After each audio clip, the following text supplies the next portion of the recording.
It's the morning drive at Mirror Business FM. How the UAE is remaining safe and stable is our next topic. The Middle East once again facing heightened tensions as the conflict involving the United States, Iran and Israel continues to shape the regional security landscape. Yet despite the uncertainty across the region, the UAE remains one of the most stable and secure places to live and work and do business. Now, this morning we're joined by Ayman Gomaa, who is a global leadership strategist.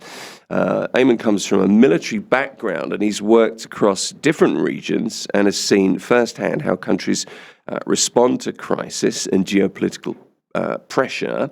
We'll look at how the UAE maintains safety and stability during uncertain times, what makes its leadership approach unique, and also what business leaders can learn from the way nations manage risk, strategy, and resilience. Ayman, it's a pleasure to have you here. Good to meet you. Tim, thank you for having me, and good morning to you and to your listeners. You're very welcome. So, tensions rising in the region due to the US, Iran, and Israel situation. What stands out to you, first of all, about how the UAE maintains stability and security, in the face of this kind of, well, let's call it uncertainty? So, Tim, there is one big thing that stands out for the UAE, like the key success reason for the UAE, I believe, and for any organization, it's leadership. How the leaders here reacting to things, how they've been very transparent, how they putting out like the really, really strong message to everybody in the country. Like it's not expats versus locals versus visitors. So every message that you've seen coming from the leadership all around, when they talk about anything, they say nationals, visitors, and residents. So they're creating this very, very strong unity in the country that making it a lot coming across like a lot stronger than you see it in other region. And it's if we tell everybody or we tell anybody, if you want to see how the UAE leadership is behaving or acting, or if you're not sure how they're gonna behave or act, let's just look back a few years ago, how they did during COVID. It was almost a test case, it turns out now. I mean, there are some parallels, aren't there? But it really seems, and I think you're right in terms of the message, it's, you have a feeling that we're in this together, but we're looking out for you. And when this goes out, we'll get people, saying, oh, you've been paid to say that, that's just propaganda. Correct. That's not. That's how I feel about it, because it seems like there is a concerted and a coordinated effort to deal with an issue. There's responsibility has been taken. Absolutely. I mean, and I know exactly what you're saying. People will be like, especially people who are not living here or have not lived here. Exactly. They'll go and say, well, yeah, because you live there, or you want to say this, or you might be paid. Yeah. Nobody pays me, honestly. No. But the biggest thing is, like Abraham Lincoln said, a house divided cannot stand on itself. It's you can see it, like I said, and I've lived and I traveled to over 60-something countries. And I lived in quite few countries, and I've seen like the differences, how they doing it here, and even during COVID, like I've seen it in other countries in the region, where supermarkets actually they were allowing only local nationals to go to certain supermarkets. Right. So the food was like I cannot go to this supermarket, but you can. So that created that divided nation. Yeah. Where here you don't see that.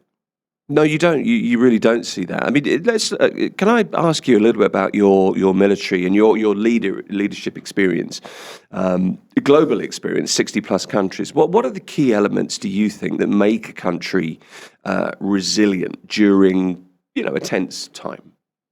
That's a really good question. So, a lot of people misunderstand resiliency and they think it's just about being strong. Yeah. Well, like I was saying before, like you cannot be strong on your own. There's like resilient leadership. So actually every organization takes the attitude of its leader. We emulate our leaders, and you see it in a lot of countries. If your leader have certain hairstyle, you see the people doing that. You see it in organizations. So strong and resilient leadership gives you resiliency in the country as well. You have confidence in their capability, the capability of the country. You have unity, like we talked about before. But confidence, let's talk about that for a bit. a lot of people, they say, well, the UAE is a very small country.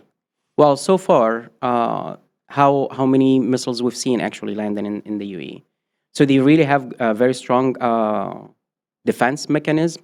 They've been training their people, and that did not happen just today. You don't deal with a problem or you don't deal with risk when the risk starts. You deal with that long time ago.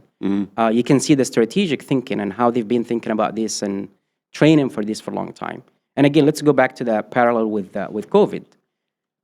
This is not like, this war is not a surprise to anybody. So anybody has been watching the news or reading, or unless you were living under a rock, was like coming. I mean, everybody knew it for years, honestly, not just for the last 5-6 months. Yeah.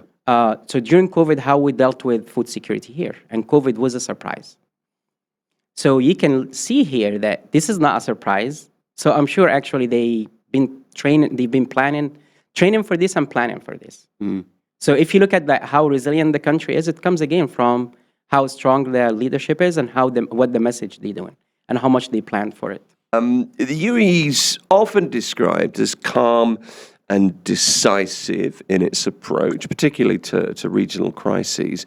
What is it about leadership principles that enable that kind of stability? To me, the most important leadership skill or leadership trait that a lot of people don't give it enough credit is like trust and transparency, and they come together, right? If you trust your leader, you're gonna follow them. So I've seen like here people leading by example; they lead from the front. It was a great example that, well, if a lot of people seen it, and it was like maybe a 10-15 seconds video clip where you see Sheikh Mohammed bin Rashid the first day go into a horse race.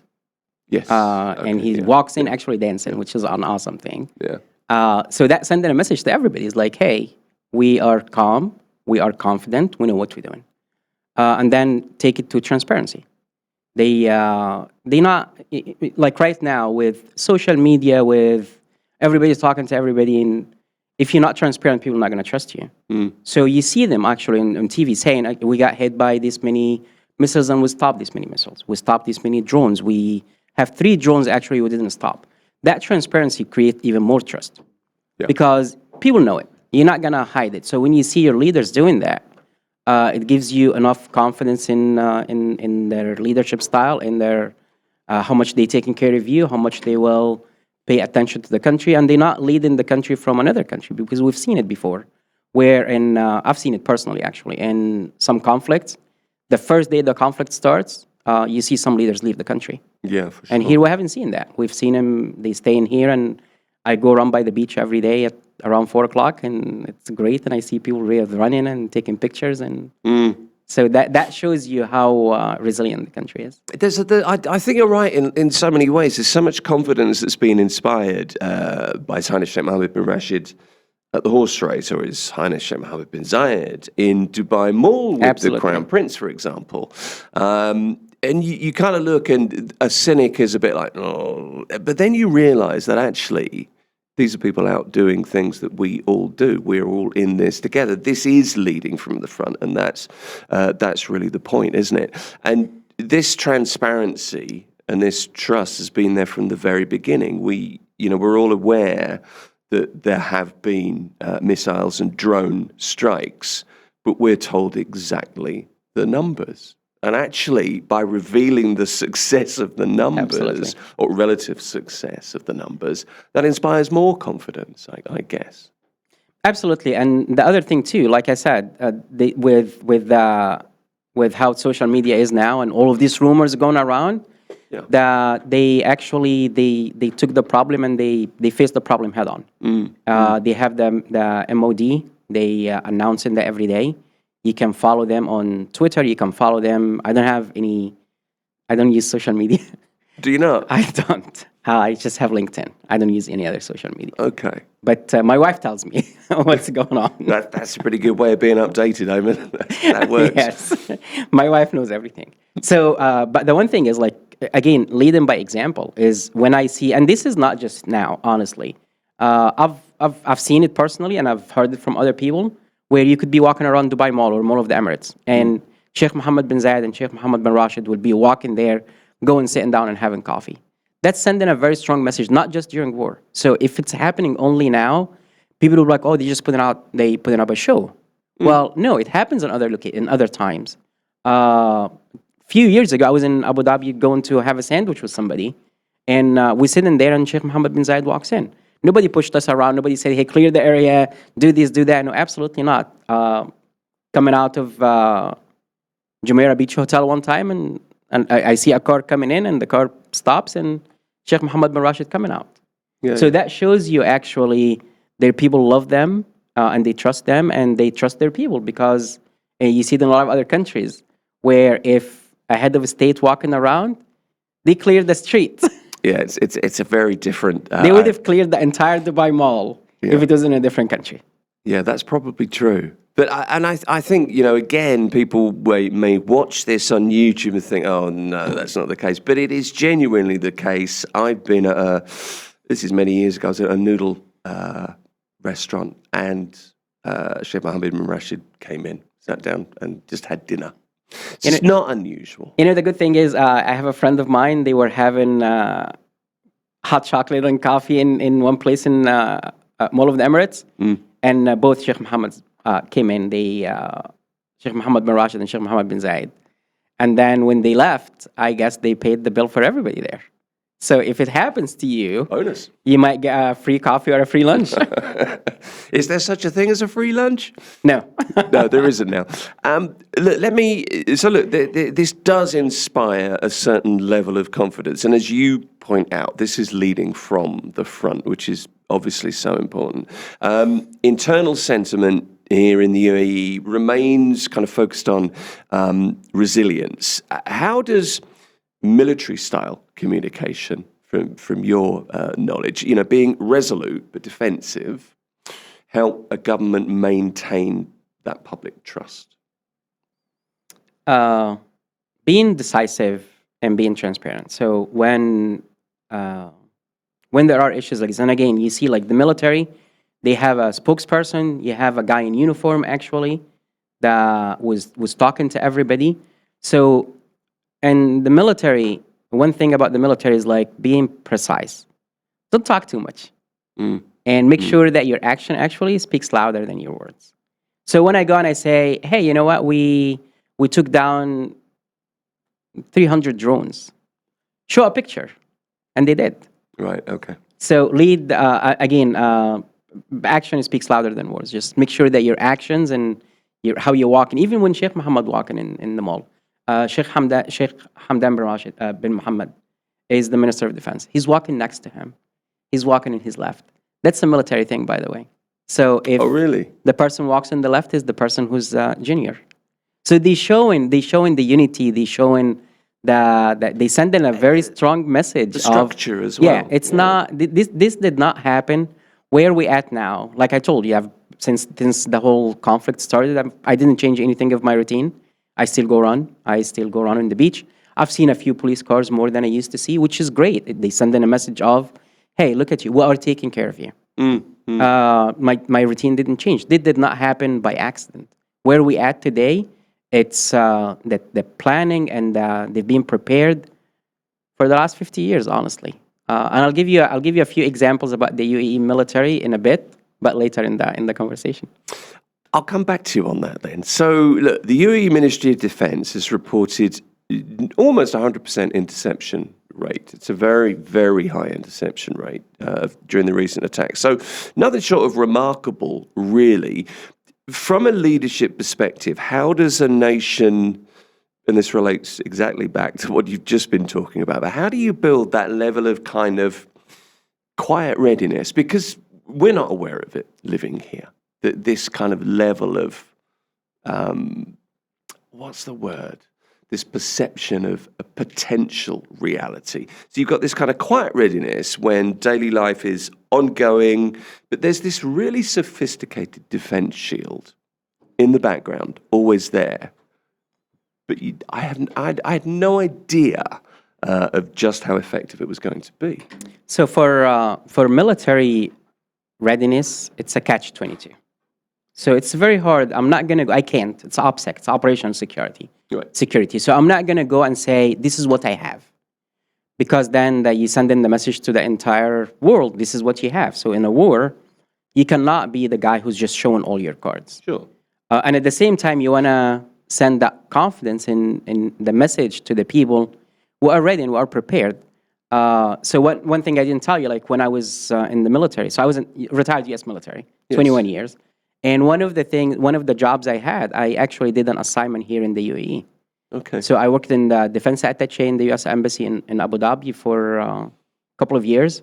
And I've seen actually the cooperation and the collaboration between the UAE and not just the US, the UAE and the US, the UAE and France, the UAE and the UK, the UAE and Egypt and India. So they diversified their relationship with everybody. So they got good bits and pieces from one country, the training from another country, and they've been doing this for a long time. And so the story I was going to tell you about the UAE military, first time I've met Emirati military was in Bosnia in 1996, 96. And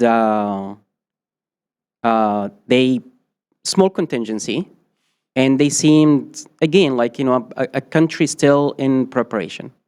Their military guys, with all due respect to everybody at that time, they didn't look the strongest. They didn't look fit. They looked like people who still have, they need some work to do. Okay. Then fast forward. Again, so we talked about 1996, and then the Afghanistan war started in 2001. I think I ran into them in Afghanistan in 04, 05. So we're talking about less than 20 years. Yeah. 10 years, maybe 11 years. And I've seen something totally different. I've seen guys actually standing side by side with U.S. military special operation. They did things with us. They went out in missions with us. And I was like, nobody can do that in 10 years by accident. That's intentional. So you have intentional leadership with long-term thinking, strategic thinking. And they took a country from, we just started, to a country, again, leading from the front.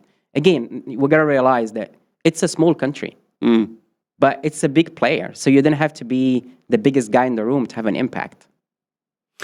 It's interesting because when it comes to managing your national security, and I guess by extension, public confidence, that long-term strategic thinking is the key, isn't it? Correct. Okay. I mean, that's an incredibly short time span to go from, okay, we do have a military, to a military that you're describing as being potentially extremely effective. Yes, and the other thing too here, what I've seen personally, they don't shy away from going like, you know what, we know the U.S. military special operation, they're really good at that. We're going to bring some of them to train us. Yeah. We're going to bring some of them even to lead next to us till we learn, till we do right seat, left seat, and then they take the lead. So they are not going and saying, well, no, I know everything and I don't need anybody to help me. And now I've seen it actually. So they learn, like, train the trainer. So they brought people to train their trainers, and they're all of a sudden, they have some people actually bypass their teachers and they've done better than their teachers because they went and they got the training from different countries. They did the training exercises with different countries. And so it's not like a one-time thing, and it doesn't happen overnight. They've been doing that for a long time. And to install the confidence in the military, you see it. And if you have any doubt, I mean, for missiles interception, it's 100%. So they have the right equipment. Yep. They invested in having the right equipment. And what's the most important thing in any equipment? The person who operates the equipment. So it shows that they actually have people who are able to operate this equipment correctly. I mean, it's easy to talk about crisis management, isn't it? But it's so much more difficult to execute successful crisis management. I'm guessing that's something you run up against on occasion. What distinguishes strong leadership, effective leadership in high-pressure environments like the current regional situation? What's the standout point? So the biggest standout I've seen here so far, first of all, you don't manage crisis when crisis happened. You're too late. Okay. So they actually they stood up a crisis management cell. You can call it a crisis crisis management cell, you can call it an emergency cell. But you can see like, when they had the meeting and they have ministers and they have people, decision makers doing that. So it's not, so the biggest thing that it shows that they've trained for that, they planned for that. And then you see crisis management in action. I can show you like 20 plans. If I'm not executing them correctly, then you're not really doing it. So you can see that they have done it, and then they stood it up right away. I mean, it didn't take them like 2-3 days, and then we have on TV that they actually informing the people of what's happening, what happened. So crisis management, the biggest thing I've seen here, that they've been preparing for it. So they have that. So you see it in action, and then you see calmness. I mean, you see people who are calm when they're not panicking. They're not running around with their hair on fire. So you see the calmness there. Yeah, that makes sense. You said something earlier, and I thought it was a really interesting point. You know, your experience here of the UAE taking inspiration and ideas and thinking from the US, from France, from the UK, from India, from wherever. And I think there are a lot of people looking in at this region that see a conservative nation, which is true to an extent, but they see there's a feeling that it's a closed place, and I don't see that. I see this as quite an outward-looking, pretty open to new ideas, to new thinking. In that this is a nation that they like, that works. We're going to have a little bit of that. We'll go in this direction, and there's another idea, and that's how I see the nation. Am I? You're absolutely right. I see open-mindedness. They're very open-minded. They are that's not. That's the phrase I was looking for. Open-mindedness. Struggling. So they are not going and saying, and I've seen it. Like I've seen it in other countries, and I've dealt with a lot of. We used to train special operations from different countries. So I've seen it where when you come in here and you telling and that's the spirit of the special operation, by the way. It doesn't go by rank. It doesn't go by color of skin. It doesn't go by anything. It goes by skills and experiences. So I've seen it where you go here and you tell somebody like, hey, this is how you should do this.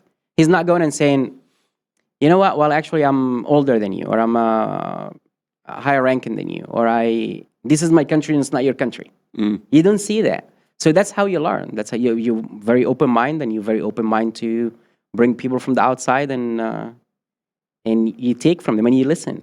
I've seen a lot of people here are really, really good listeners. Good example for that, the leadership here are good listeners. And I'll give you an anecdote.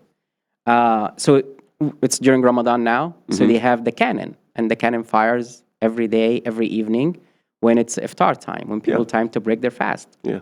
And they stopped doing that in the last few days because people, when they heard the explosion, some people panicked.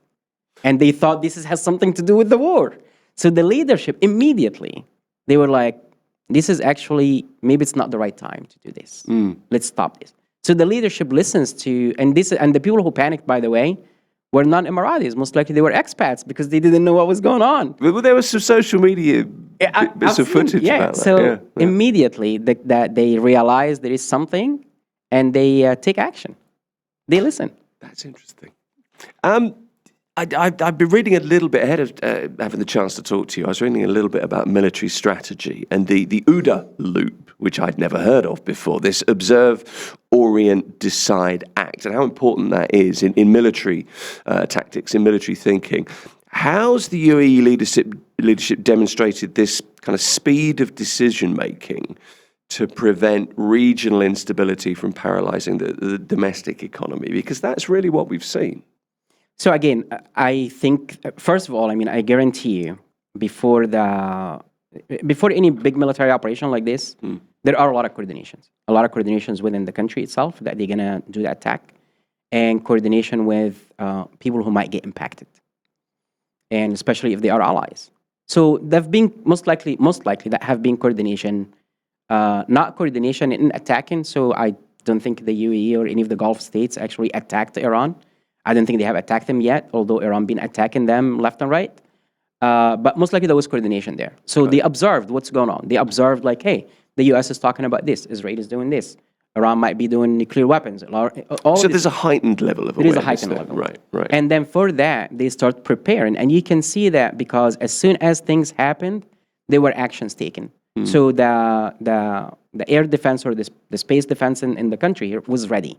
So they were not surprised by, hey, you're going to attack me and it's going to take me 2-3 days to do that. So that's the observe and the preparation. And so that's, hopefully that answers your question, but that's kind of like how they went from just an observant to a player in the game. It does answer the question, actually. Rather better than I phrased the question, I feel, as well. A couple of questions about lessons for business leaders. PwC's recent CEO survey shows that leaders in the UAE are more confident than their global peers. That was one of the findings, even despite the conflict. Is this confidence... Is it overly optimistic, do you think, or do you think it's the result of this kind of advanced scenario planning that you've advocated for, that you've talked about today? So I think the confidence is coming from a strong ecosystem. Right. You are not... So I know here, if I have an issue with you and I go to court, it will get resolved. Again, we can look at COVID as, like you said earlier, this was like a scenario to what, like crisis. We are actually crisis in action and how we react to it in that. So that strong ecosystem and, like, hey, resilient economy. Again, the leadership listens to change things. The IFC is a good example. When people realize, like, which law exactly do we want to follow and how this and how that, they said, okay, let's just set up the IFC and let's have common law and ADGM in Abu Dhabi. It's the same thing. So that strong ecosystem, strong banking system, strong legal system, giving people confidence here. And again, that here, if you're gonna fail, you're not failing alone, so the people help you. And I've seen the unity we talked about earlier, that you see people here actually trying to help each other out. You have, over 160 nationalities living here? So I think that's what New York, the intention of New York was to be, like, long time ago, like, the melting pot. And I like to call it the salad bowl. You don't have to melt. The salad bowl. The salad bowl. So you can maintain your own. You can maintain your own color, your own religion, your own culture, but you still get mixed together. You don't have to melt. And here they've done a really good job in creating a really big salad bowl that fits well together, and they're not going against each other. It's that's just so much better than a melting pot. I'm going to take that today. It's not copyrighted. You can bowl. take it. No, I'll always attribute that to you. No, you can take it. Kind of broadly, Ayman, when businesses watch how governments respond to geopolitical tension, serious crises, what lessons should corporate leaders be listening to? I mean, it's all of the above, isn't it, really? It's all the above. Again, I think... communication, trust, transparency, and having a strong ecosystem, a resilient system, where, again, if I get hit with anything, with a natural disaster, with geopolitical conflict, how do I react to that? So you can learn from the leadership here, how come they dealing with this. There was one other thing that Another thing I like to tell people, like, the trust you see coming from the government, if you do that with your people, make sure you have empathy. You can see, again, when they're walking around, make sure you have empathy with your employees. You have employees now getting calls from everywhere. They're getting calls from their families overseas. You have, like I said, 90% expat population. So a lot of people getting called. A lot of people don't know what's going on here. You, as a leader, have to show that empathy. You got to lead from the front. You got to communicate. You got to be transparent. And you got to have empathy. How do you inculcate resilience with people? If you're leading an organization and you want to encourage resilience, is it just being, firm but fair? How do you get that across to people that, you got to have you got to thicken the skin, as it were? That's a very hard thing to do, isn't it? Particularly now in this modern age that we're in. You're right. Honestly, how I do it, like, when resiliency, a lot of people take it as just a word. So you have resiliency, you have grit. You have for example, right now, you're going to see some business leaders getting the opportunity to evacuate, to leave the country. Sure. And they leave. And then you're leaving your people behind. So if you don't show your people how resilient you are, they're not going to be resilient. You cannot ask them to be resilient, but you are the guy who's running away. So again, you gotta had problems. You gotta face problems head on, and that you gotta have that tough love. That's where I was going. I That mean, it tough is love, it is right? tough love, isn't it? It It is is tough firm love. but fair. Exactly, Yeah. and people respect that. Right. If you have a policy and the policy applies to everybody, people cannot disagree with you. It's that tough love that of training them, not just talking about it, showing it, like the example that you show in there. It's been really interesting talking to you. Ayman Gomaa is a global leadership strategist with a military background in special operations. But thank you for coming in. Thank you, Tim. Have Really a great day enjoyed and stay safe. And you too. We enjoyed talking to you. This is Mirror Business FM.